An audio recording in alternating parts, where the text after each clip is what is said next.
এ দুনিয়াতে আপনি যত কিছুই করেন, আপনি দুনিয়াতে টাকা পয়সা ধন সম্পদ যত কিছুই করেন, আপনার আপনি যখন চলে যাবেন, মারা যাবেন, তখন কিছুই আপনার সাথে যাবে না। এমন কিছু করতে হবে যাতে শেষ সময় আমি হাসি মুখে চলতে পারি।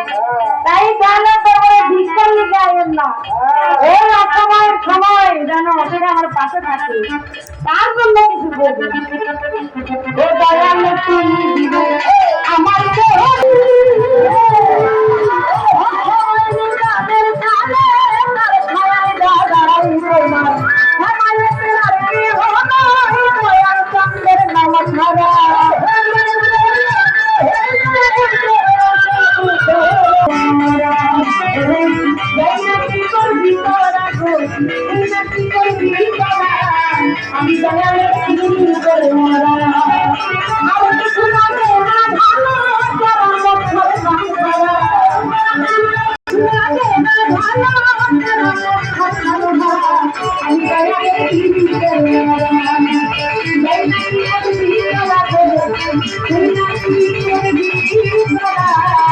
আমি আমি